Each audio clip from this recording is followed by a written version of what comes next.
Hello and welcome to the Energy Ed Exchange. This is where I'm going to be chatting to people in the property space, finding out about their industry, what they do and the challenges that they're facing today. So today I'm joined by Justin Lanzkron. Justin is in the hotel industry. So Justin, tell me a bit about what it is that you do and how you go about your business in the hotel space. Well, thank you, Edward, for inviting me to your maiden interview.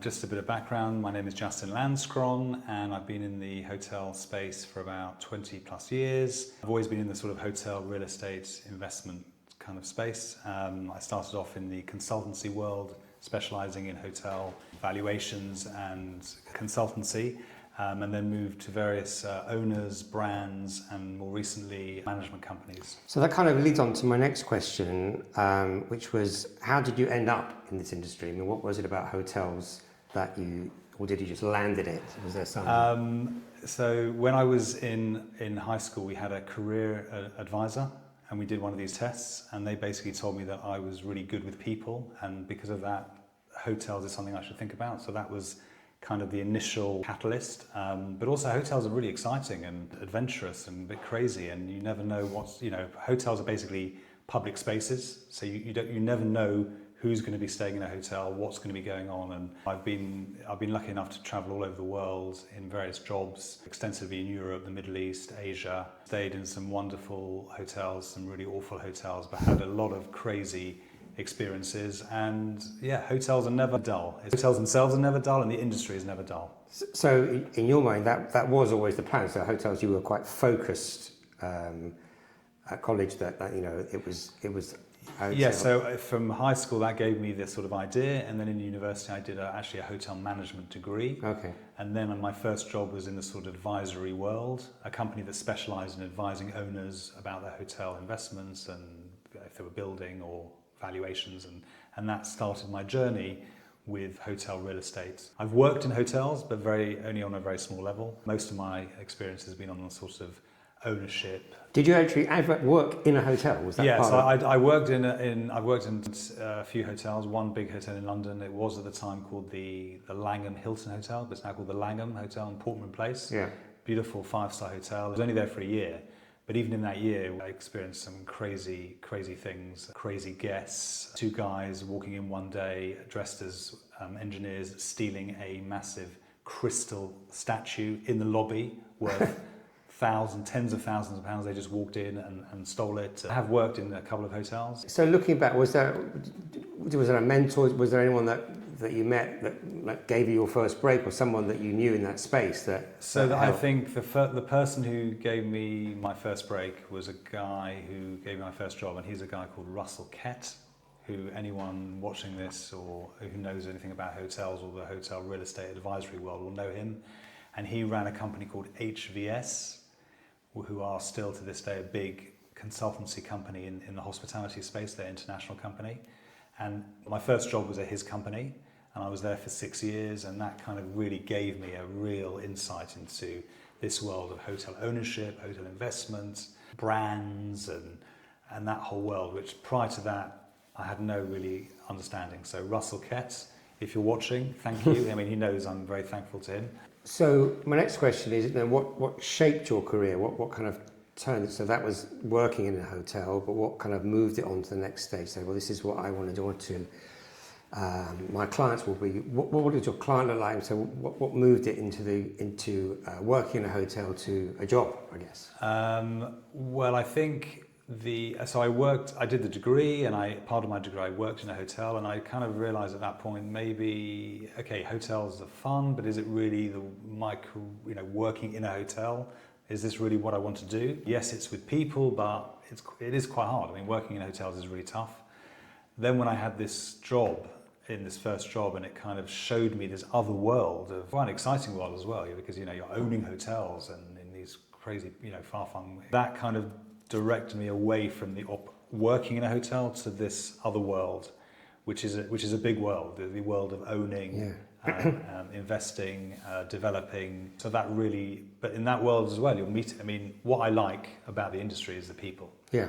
You're always meeting new people, interesting people. So looking at sort of a typical day, let's say you've got, what would that what that look like? You open up your emails, and what Yes. sort of stuff might be coming in that you might have to deal with? It's very different from MySpace, where Yes. but you know. So in my world now, I'm trying to help people in the hotel space, particularly people who are looking to, maybe they have a hotel that they want someone to manage, so they're looking for a management solution. So my experience over the last 5 years has been in that space, the management space.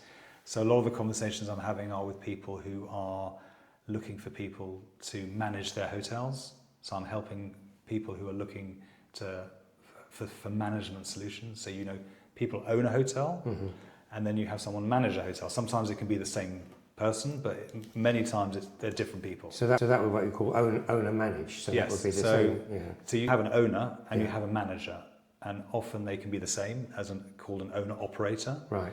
But in many cases, that's the world that I've been inhabiting for the last 5-6 years. So what sort of, looking at your clients, what sort of front of mind at the moment? What's keeping them busy at the moment? What's Yes. their kind of, Yes. to use pain points, if you like, Yes. or maybe the good points as well, but I mean, what would be their pain points? So the biggest challenge, everyone's got challenges. I mean, the biggest challenge is costs. Hotels have always been very cost-centric. You know, the typical hotel, the profit conversion is, say, 30 or 40%, depending on what kind of hotel. Right. Prior to COVID, everyone really focused on the 30 and the 40, not the 60 and the 70, which is the costs. And that's huge costs. After COVID, everyone starts to focus on the costs. How, you know, do we need this cost? Do we need that cost? At the same time, you've got things like energy costs going through the roof. Yeah. You've got inflation, you've got cost of living, you've got property rates increasing. So there's a real storm of increased costs that started post-COVID and has continued more recently with property rates. Costs is really the battleground. How can we manage costs? Because hotels are very cost-centric. There's huge amounts of cost. There's people, there's, you know, food, supplies, utilities, business rates, insurance. So this is my view. Post-COVID, owners are looking at everything. So you mentioned COVID a few times, Yes. and obviously that must have been a huge watershed in the industry as to the impact. Yes. Vast. I mean, Yeah. obviously the governments had to do something to shore up some of those Yes. businesses, but presumably it hasn't been plain Hotels sailing. need demand people to stay in them, and obviously during COVID that kind of stopped, but they all still had a lot of their costs going on, fixed costs. So there was a massive rethink of how do these function. A lot of hotels closed, and the ripple effects of that has continued. A lot of the hotels are used by the government, Right. exclusive use. Some of them are still being used by the government exclusively, which is unbelievable to think. A lot of hotels have closed and not reopened. So, but as I said, COVID really has focused the mind of everyone on every cost. But at the same time, you had the war in Ukraine, you had geopolitical factors recently, all increasing costs. So it's been a really tough ride. Yeah, I mean, I spent some time. I've got someone who's in the hotel space at the moment talking about their energy costs, and he said it's, you know, literally they're looking at Booking.com and looking at seeing what's happened, and something kicks off on the other side of the world, and suddenly there's no Americans. 100%, yes. A hotel exists in a market to capitalise on demand. Now, demand can be corporate, leisure. You know, there's all kinds of different demand, but the hotel is reliant on the market. So if a market is good, the hotel is good. If a market is bad, then the hotel is bad. So if you've got Taylor Swift in a market, that's amazing. But likewise, if you've got a war in the Middle East, then Americans won't come, people from the Middle East won't come. Supplies for the hotels will, you know, the cost of those supplies will increase. Utilities could. So Yeah.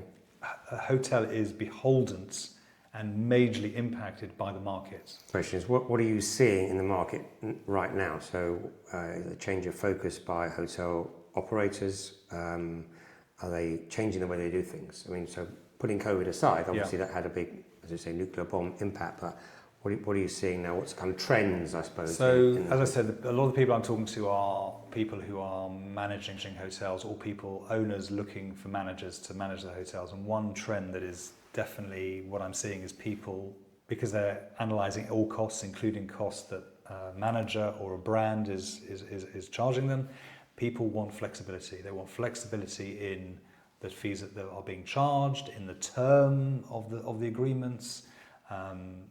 They want, flexibility in maybe in terms of the services that they're being given.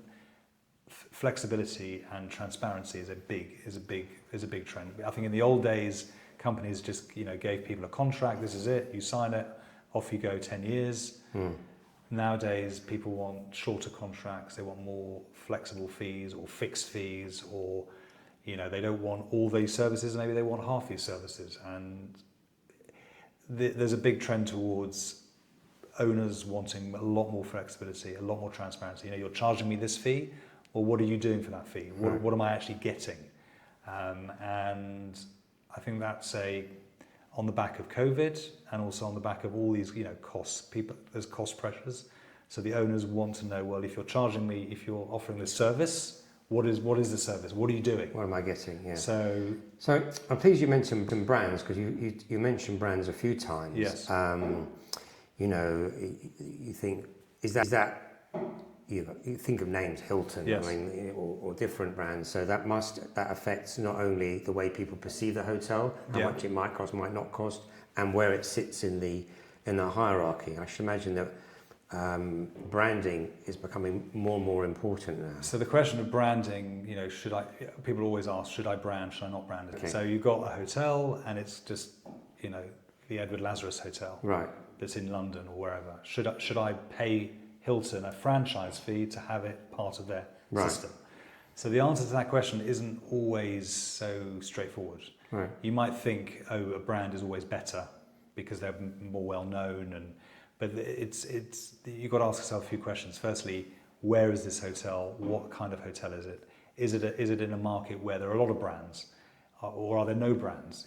Brands work well, work better in some places and less well in other places. Okay. If there's a lot of corporate demand, or if there's a lot of, particularly corporate, if there's a lot of corporate demand, then the brands might work better. The other thing you've got to think about is the fees, because brands don't offer their services for free. You could be charged up to say 10% equal to 10% of your total revenue. That's quite a lot of money. So if it's a very small hotel, maybe that's too much to be giving away, and you're not really going to be getting a lot of value for that. So there's a few questions you have to ask. It's not always so clear whether you should or shouldn't have a brand on your hotel. I guess, and how do you value that brand? What value do you put on Hilton above Accor or about something else? So that's a question for, the brands will tell you that their brand, each of the big brand providers have lots of brands, and they're all in different levels, limited service or luxury or lifestyle, but a lot of the answers to these questions relate to what is actually in the market already. If you're, for example, in a market where there's no Hilton hotel, but there's, say, 10 Marriott hotels, you'd want to be the first Hilton hotel than the 11th Marriott hotel. So it goes back to, it all depends on what kind of hotel, what kind of market, what kind of demand in that market, and then what other brands are there. Once you've got all this information, then you can decide whether a brand is good or bad. How is AI impacting good or bad in the hotel space? In terms of the guest experience, the kind of in the hotel experience, that obviously AI I don't think is so relevant. But behind the scenes, in terms of revenue management, schedules for staff, supply, purchasing, I think a lot of the back of house systems and processes AI is being used to really be more efficient and make better decisions, particularly around revenue management. So that world, the back of house world, is definitely.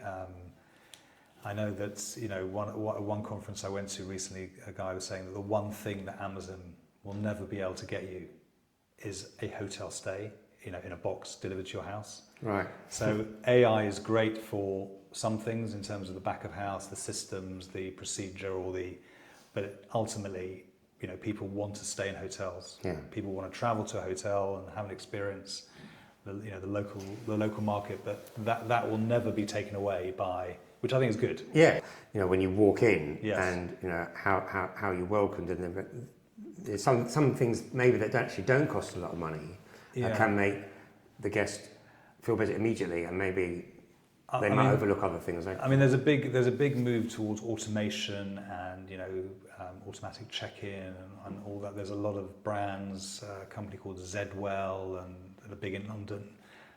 Premier Inn, I think, have the ATM machine kind of check-ins, and that is all great. But I think a lot of, certainly sort of anecdotally, what I hear is people like to check into hotels. They like the personal touch and the experience, and I don't know. I think automation and that can exist to a degree, but it doesn't obviously work in every every double-edged sword. Exactly. I think it's got to be with any technology. You have to be careful. Hotels and technology is always has been a bit of a strange kind of relationship. The hotel world is always very antiquated, and it takes a long time for them to sort of embrace it, and then and then owners don't invest, and it becomes old and even worse than. You just got. I think technology and AI has a place, but you just have to use it in the right way. In my previous role, more recently, there were lots of. We did sign quite a few hotels, interesting hotels on management agreements. We did a couple of leases as well. We worked with some exciting and interesting owners. So it's just a very exciting industry. I mean, there's always. So coming on to that, people that you've met. So about advice, what do you still? Today. I've always been nice to everyone, and I think that's a really good mantra for personal and professional. You never know when you meet someone that your friend will be your boss, or your friend will be your client, or your client will be your boss. And so for me, that's always been a very important motto, that whoever however bad the situation is, however whatever, be nice, be respectful, treat someone how you would want to be treated, because you never know. Basically, never burn your bridges. Yeah, no, because you never know when they're going to come around, and you might meet them in somewhere else. Yeah, and you might need their help, or they, So and in the hotel industry is very small, and particularly when I've been looking for jobs and approach people, and I can say that I've always used that has been a motto of mine, and it's worked, it's a small industry. All my quick fire round. Okay. So it's just literally one word answers, just things that are going on at the moment. So tea or coffee? Definitely tea. Office or home? Home. Early bird or night owl? Night owl. Night owl. Yes. LinkedIn or going to a networking event in person? I mean, that's hard. They're both very important. Is there someone that you'd like to meet that you haven't met before? A specific person? Specific person. Or are you looking for? You'd like to meet more developers. You'd like to meet more managing agents. What sort of? I'd say the type of owners who currently have a management solution at their hotel. Either they're an owner operator themselves, right, or someone else is managing their hotel or leasing their hotel, and they're looking for a change, then they should come and speak to me. So if they want to change their management solution, whether it's they don't want to manage themselves anymore, or they've got another manager, or they want to have maybe a lease, a tenant, some kind of change, then they should speak to me. Okay, good. Is there anyone? So I've got a few people in mind. Is there anyone that you think well, they'd be quite an interesting person? Someone that maybe in this space that you think could sit in that chair, that would be an interesting person for me to speak to. They don't have to be from the hotel space, but it might be someone else that you think, they'd be quite good on something like this. I think someone like Elliot Renton would be quite interesting to hear about his world. It's a world I don't really know too much about, but it sounds quite interesting. I think that's kind of it, Justin. Appreciate your time. No worries. And we've covered a lot of areas in the hotel area now. A lot of that, frankly, I didn't know. Yes. A few interesting anecdotes as well. And hopefully we'll see you again soon. Take care.